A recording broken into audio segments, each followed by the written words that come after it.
In English, of course. So, quick introduction, just for the readers, the viewers. Yeah, Christiaan van Nispen.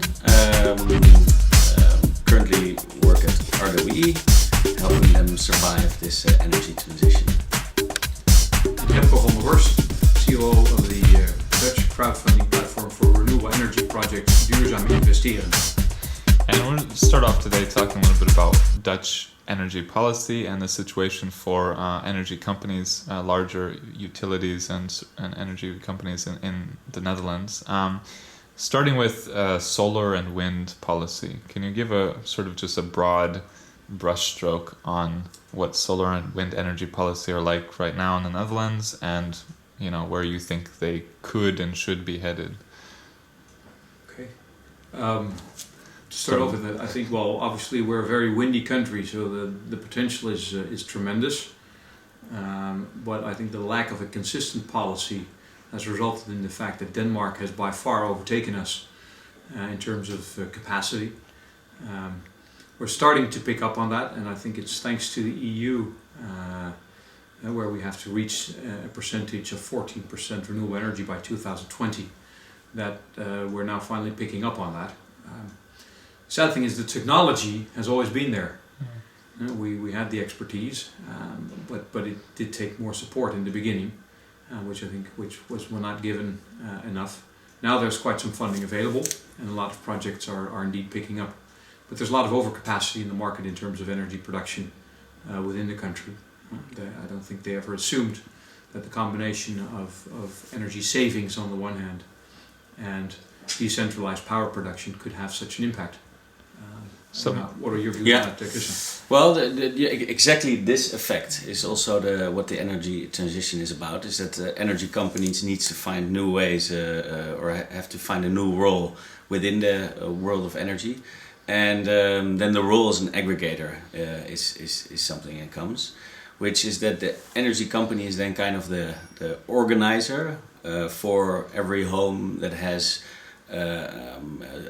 wind panels on their home, including batteries, so they can kind of balance the grid from a decentralized way.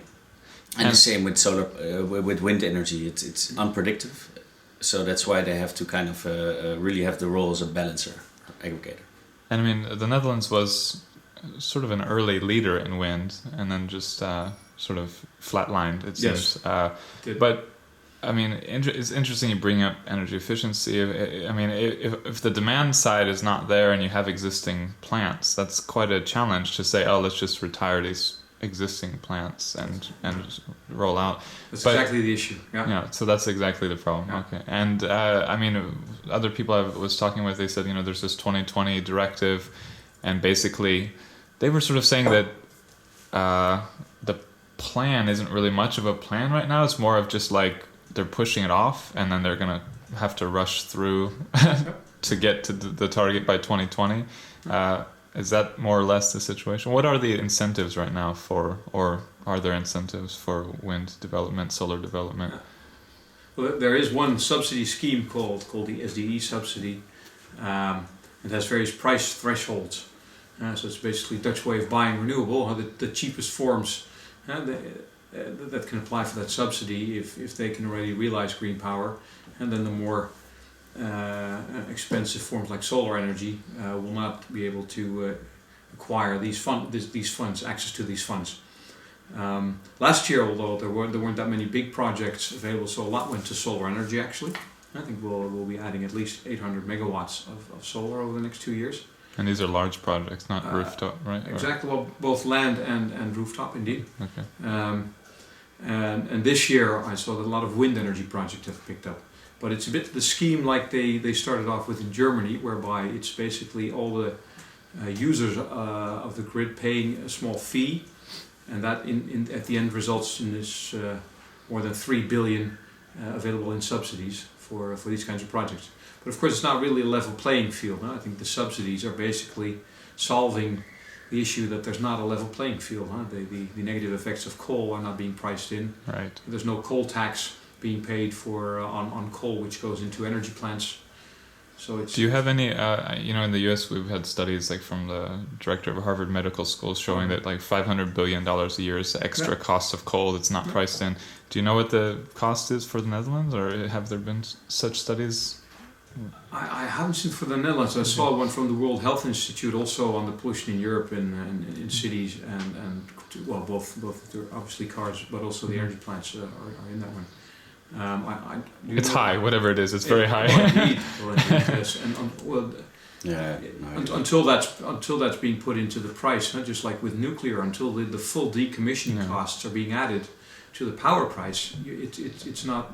You don't have a level playing field. Right. I mean, that's the issue with all these critics of having a level playing field, removing subsidies. We don't price in externalities, and you just nailed it with nuclear. The decommissioning cost is just ignored like it doesn't exist when it's huge. Well, on the solar side, it's interesting. I've seen Sungevity is moving into Europe through the Netherlands. Correct. With a partnership with E.ON. Yeah. And I've seen some other solar companies moving in through the Netherlands. So it seems like there must be quite an attractive market here for rooftop solar in some ways. I'm not really sure, what's special that's bringing them through the Netherlands other than the ports. Very practically is that it's also next to Germany. Which was very booming there, and I see it too. A lot of we're looking now also at lease constructions. 4 new companies in the past 2 years as mushrooms. They came out and they're selling now solar panels through lease constructions. Yeah, that leasing model has been really that's been a game changer in the US, hasn't it? Yeah. Well, we still have a net metering scheme here, which is going to be. Which is going to be studied again on the effects as of 2017. And the minister has announced that's probably going to end in 2020. Whether it's gradually or a full stop, we'll have to wait and see. But the net metering scheme has made quite a difference because the energy tax is very high for consumers here. It's 50% of your power price. And that's a perfect way for batteries coming in. So then, And I assume the net metering is sort of the key policy, because in a lot of other countries here in Europe there's feed-in tariffs, and it's the net metering policy that is very common in the US and has allowed these third-party solar companies to own the solar and lease it and benefit, as well as the tax incentives. So I assume those were tax incentives, I think, right? Yeah, the tax incentives are companies could. Those are the biggest. Put on their balance sheet. Yeah, those are the biggest incentives probably. But it seems like maybe having the net metering, similar model as the U.S. maybe helps Sungevity and others to move in and know what they're getting into better. Yes. Yeah. But it's interesting. And then we have electric vehicles, which could really stimulate electricity demand in a positive way, since it would also greatly improve the efficiency of transport and clean the air and combat global warming. On the EV side, I know Amsterdam is considered one of the leading cities for electric vehicles right now. What's going on here that's really exciting, and what could be improved if you deal with this? Well, one exciting thing, and you're probably familiar with that, is Tesla. He's kind of making his own grid. So you have the high net, and then from the low voltage net, they own it. So they actually control, let's say, the grid as part of. With that strategy, there's no worry anymore that the grid won't make it, and they have the supercharging network. So that's super exciting, I think, because that will really have an acceleration in Europe with the electric car. And the other way is also that demand response is possible through the electric car. So all the problems of overloading the grid can already be solved with the car, who can intensively suck out the energy or do it slower. So I think that's really exciting.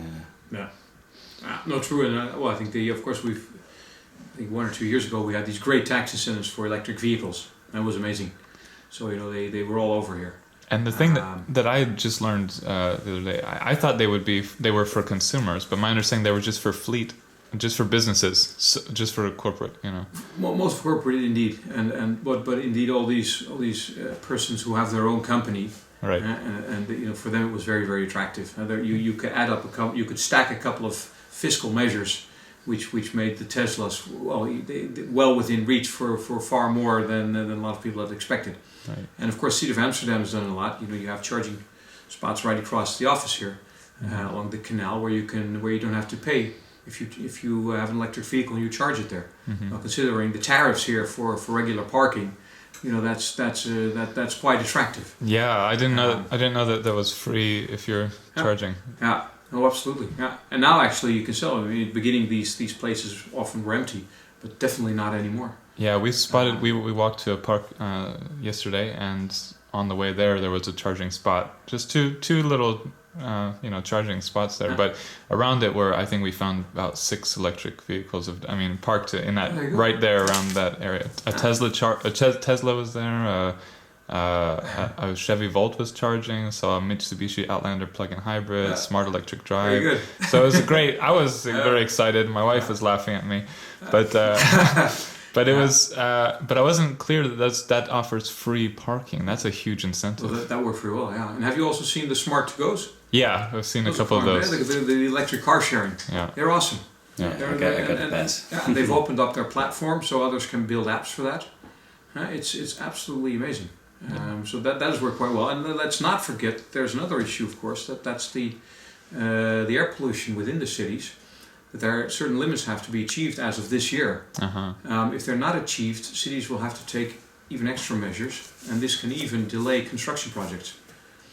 So cities are now starting to realize we have to do something about the emissions here, mostly caused by traffic, because we're not going to meet these air quality standards. Yeah. Well, the wonderful thing for me about electric vehicles is, one, they solve all these issues, but on the consumer side, they're really enjoyable, much more enjoyable to drive. If you haven't driven a Tesla yet, or a Tesla P85D, I've watched so many videos and read so many articles about it. When you finally go and drive one, it's another. It makes you laugh.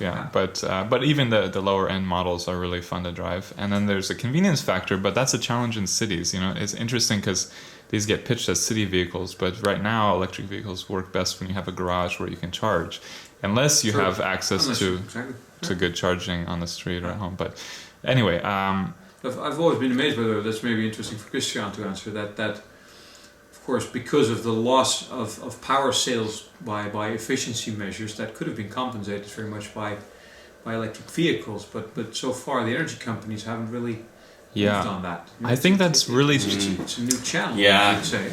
It's more good to own the charging station itself for than selling the energy. Okay. It's the same model as in the US. They sold free fridges because then they would use more energy. So actually, you. Well, I think that's really starting to click in the US. So that's really become something that they're promoting on the institutional level, on the trade association level, because they see this threat of distributed renewables and energy efficiency, and this is a great option for stimulating demand again. So I think they're starting to ease into better, more aggressive policies to stimulate demand. But I'm also very surprised at how slow it's been, because this is a big opportunity to compensate for the loss of demand. Exactly. Yeah. So let's transition to what you guys are specifically working on, which are exciting stuff. Starting here with your work, perhaps a bit on what you've done in your own business in the past 7 or 8 years, and also what you're doing with RWE. Yeah. So like 8 years ago, I came back from New York as a banker. I did that 7 years, and then after the Lehman Brothers crash, I was sent home, and then I actually started a company. Thank you much, energy. top scenes. Yeah, I know, like with the banker's box. There's a famous picture of it. So they sent me home, but it was a good opportunity to start for myself. So I started to energy efficiency company, and also with the model that from the 80s called ESCO, Energy Service Company. I actually took a little bit of that and applied it in the Netherlands. It was very tough to find the funding for these projects, because it was totally new, and now 9 years after, it's still not really lifted off. So that was a good decision, and at that time we went to software. So we had all integrated software where you can see a building real life and see what implementations you can make and what then the return on investment is, and coming with all new kinds of clean tech solutions. And focusing on the commercial market, not the residential, right? Commercial market, yeah. So it was hotels, schools as well, governmental buildings, and also some factories in the harbor of Amsterdam also. Yeah. Cool. So when that was finished, and during that time, you do a lot, of course, all kinds of also self-sustainable floating office boat. I should show a picture. That's and then cool. It says everything. Now it's just a self-sustainable office boat, but if you see the picture, then That would go viral. yeah, I know, yeah. That would probably a much less impact than all the energy efficiency work that you've done, but would get a lot of Yeah, eyeballs. the picture was great, but it was never there. Presented it during the World Expo, but it wasn't able to build one. It doesn't yet. matter. People will love it anyway. I know. I love it anyway. Yeah. And then, we were able to sell it, and then a moment came for our RWE. Was kind to see what to do next, and then with RWE, they really had the idea like, hey, in 10 years, we totally have to change our business model. And so we set up an innovation department, really thinking, focusing on everything not to do with energy. So commodity means selling energy, and non-commodity selling anything else, and also coming with new revenue models. And currently I'm working in different fields. So 10 years ago, I think that's a lot more foresight than a lot of people give credit to RWE and utilities. That's quite early on in the energy transition, and I guess it's also because the energy markets, so the energy companies are not regulated. I mean, they're commercial companies. Mm-hmm. In the US, most of them are still regulated. Right. Yeah. And the grid companies are regulated here, same in Germany. But so there's a lot of fierce competition. And what is I know consumers here, they have options which energy company they choose.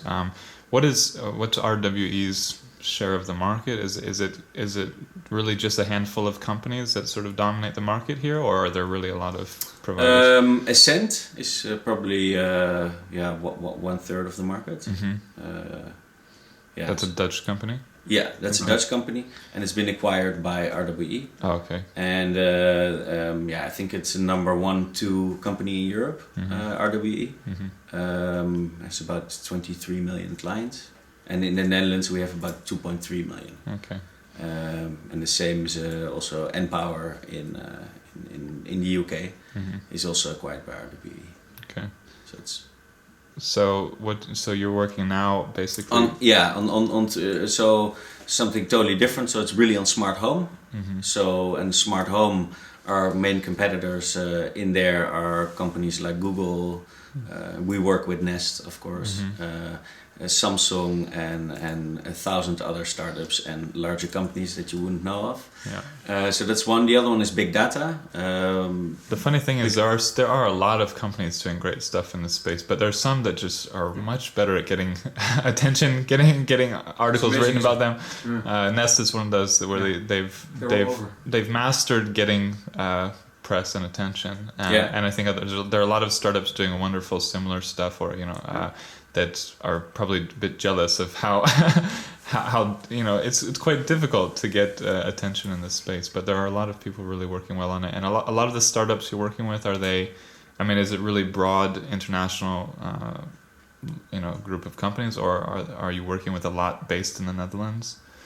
Well, probably more based in the Netherlands, but also in the RWE infrastructure. They have a whole integrated platform. Mm-hmm. Within Germany is kind of the main hub of innovation, and then there's one hub in Tel Aviv or in Berlin, and also one in San Francisco, and we communicate quite well with each other. So also somebody from my team is based in San Francisco. So any kind of, if you see all the partnerships and connections we have, there's some in Europe, some based in the US, and also conversation with Tesla. If we do that here, we do it simultaneously in San Francisco and also in Germany. So we try to put a very good coordinated approach. Have you been working with Tesla at all? Because that'll get you a lot more eyeballs if we can put Tesla in the headline. Yeah, I know. No. Of course, speaking to them, but the same speaking to all the. Of course, we sell the product of Nest already in the Netherlands. So speak to Google and you can, and Samsung and Panasonic, and you can name them all. Maybe that helps. Right. Yeah. But you have to speak to them, and kind of what we're figuring out now is kind of to see which direction do we have to be going, and also learning the company that you have to do rapid prototyping. So you have to, in the old world, you're like kind of, you come with an idea and you do a pilot for like 2 million customers. Yeah.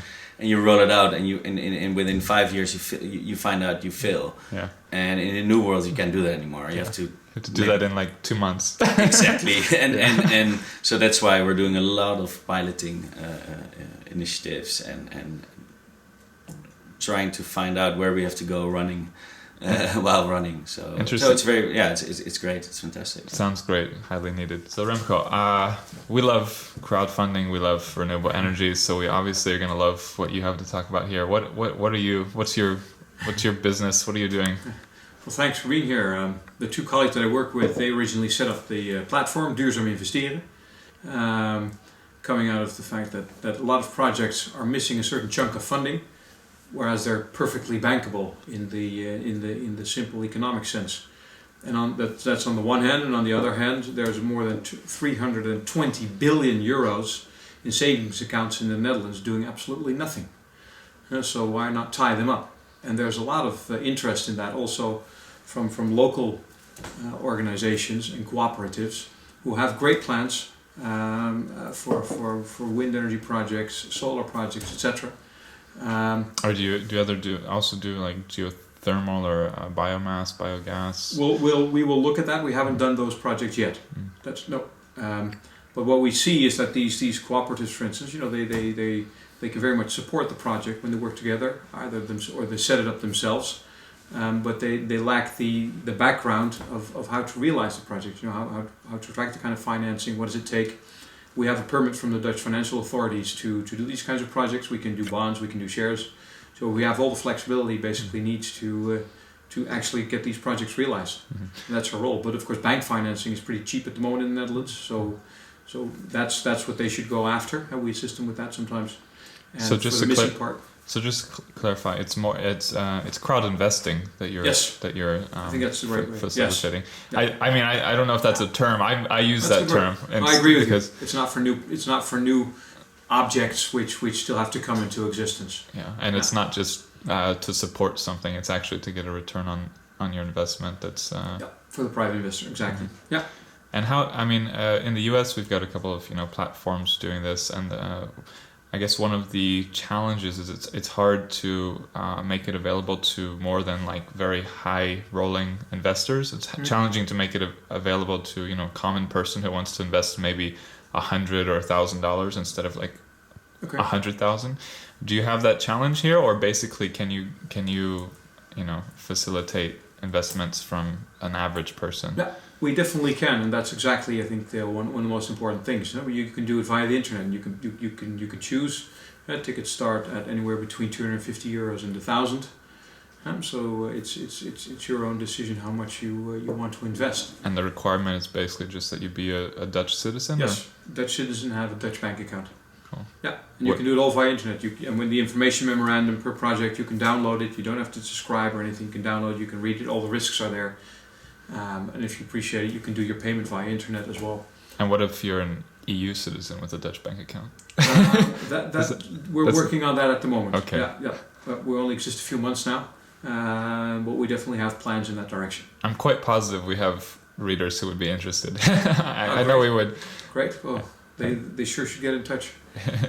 So and Remco, you have been organizing a lot of this trip for me, and we're not promoting you were not promoting your business. No. In fact, we've been in touch for years, and I'm just learning about it. But you know, you have a good feel of the whole market here. What can you say about the clean tech transition that's happening in Amsterdam and in the Netherlands more broadly? And if you want to speak in Europe globally, that would be as well too. Well, I think it's very much a bottom-up development, also in the Netherlands. It's cities taking more of the initiative than the government, which on a higher level still has interests, of course, in the oil and gas industry. So it's a lot more difficult, obviously, at that level to take decisions which are cutting into their own income stream. They're seeing it, they're understanding it, but I don't think they have yet found a way to completely deal with what is happening. On a local level, there's much more support for that, and in all honesty, a lot more leadership. And I think the immense speed with which technical developments are taking place are completely overtaking, I think, both large entities, corporates and governments alike. I mean, right now we're having these discussions on Greece in a financial perspective, whereas who knows, in 10 years' time, energy is going to be so cheap there. Maybe a lot of companies will be in the south of Europe, and they'll be the ones laughing at us because we haven't made the transition fast enough. If you look at developments in Africa, where they're completely skipping the grid, like they did with mobile telephones, it's amazing. I think a lot of developments are going to take place in those kinds of countries more than here.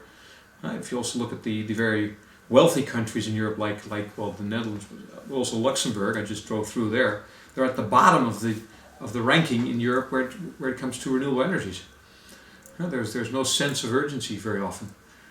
Whereas I think the immense speed with which techniques are developing in all kinds of areas, I think that will be the game changer. Well, we love more than decisions by governments. Yeah. Well, we love to highlight the way disruptive technologies grow and the S curve, and basically it's it happens in industry after industry, and it happens. It has the same process over and over, where the technology is too expensive, too early, for a long time, and then once it's finally ripe, a lot of people don't realize it's ripe, but it's ripe enough that it starts growing exponentially, and then then the transition happens quite fast and disrupts existing market leaders and potentially governments. And of course, we think that's happening with a lot of clean tech, but as you said, if a country or company feels comfortable with the situation today, they might not see the urgency to transition to that future quickly enough. Do you want to comment a bit on that? There's another big transition going, which is the government is stimulating it a lot, and that's called smart meters. In the Netherlands is one of the first countries that is supposedly by 2020 everybody will have a smart meter. And a smart meter means that automatically the utility company gets every 2 months gets the energy data, but it's also possible if the customer opts in, it's able to get it every 15 minutes. And the most interesting thing is that when you have kind of a dongle that you can plug into your smart meter, you get it every 10 seconds real time. So a lot of big data analysts and also new applications are going to come to the market, which will really work on the use of energy. So I think it's going to be a lot more known to customers, are going to be more involved with energy usage. And a couple quick questions on that. One, I assume you don't have a lot of backlash to that here. In the US, there's a certain community that's there's a backlash against smart meters because they're afraid of them. The privacy element. You have that here. The same thing. It's a pretty small percentage of the market. Yes, right? but also the people are allowed to choose whether they want to have a smart meter or not, and the network. So the grid companies are rolling it out, and they have really trouble getting their target to 220. Interesting. But the thing is I was hopeful that it was a different story here. It's more or less similar. People would love to get off the grid. That's a very fundamental feeling of freedom. I have friends asking, when can I totally give up my grid connection? Yeah, that's a really interesting side of things that we're sort of looking at more closely, I think, because there is this desire for energy independence, self-reliance, getting off the grid. There's a historical problem with utilities, because they were in a lot of places monopolies that just sort of getting a very good return on their investment. But at the same time, we're at this stage of shared economy, and I mean the grid is that's a pretty excellent example of sharing economy. I mean, we're all putting our electricity, in this big grid, and sort of efficiently using, storing it when we need it, or using what we need when we need it. If you go off grid, it's a big challenge to supply all of your electricity needs, and then to do it at the same cost as the grid is a huge challenge. I mean, storage is very expensive, backup for the winter is very expensive. So it's an interesting dichotomy where we have this strong urge to go off the grid, combined with this growing sharing economy, and I think a lot of people not really realizing how difficult it is to drop the grid, and if it really makes sense. Well, it's happening, of course, in the more southern regions. I know it's happening in Spain. I know it's happening in California. Australia. The utility death spiral is happening. Australia. Australia. Competitive. Yeah, Australia, Hawaii. It's happening. Yeah, Hawaii is. I mean, and you see it especially in the places where the utilities are going too slowly with the transition, and then also trying to block. Like the big challenge in Australia and to an extent, in Hawaii and to an extent in Australia, is utilities trying to block the growth of rooftop solar. And, the response like from Tesla and Solar City was like, look, if you're going to block this, it's going to be more economical for us to bring people off the grid with storage. So you're sort of just cutting you're cutting your legs off. Net metering, if there's no reward, you're going to lose your customers at some point. And and these are early markets. I mean, we might see this happening in a lot more places if the utilities don't really transition in the way that it sounds like RWE and E.ON are doing.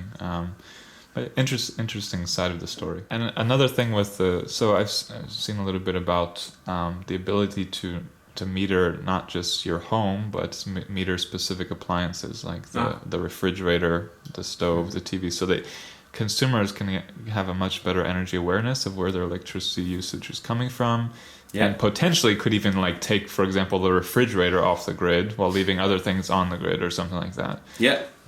Exactly. You have devices that do energy desegregation. Right, that's the word. And you can either put it, so what I said, the plug you can put in the smart meter, or you have clamps. And the thing is that in a lot of countries the clamps are ideal because you can do it yourself. But in the Netherlands, a mechanic has to come and put the clamp on, and that's why the P1 port is perfect to use that in. Do you think this is the future of metering, desegregated metering like this, or do you think it's just going to be a sort of a niche segment? I think it's going to be a niche. So let's see in 10 years how it is. No, because I think it's for the customers maybe nice to know when your fridge is dying. But I think most people don't care. Well, maybe, but I think the fridge company itself are going to build that in. So all your appliances that do already have like kind of service, so maintenance protocol in them. So you have boilers, your television, when it's using too much energy. So you don't need a device because all the devices separately will have that function.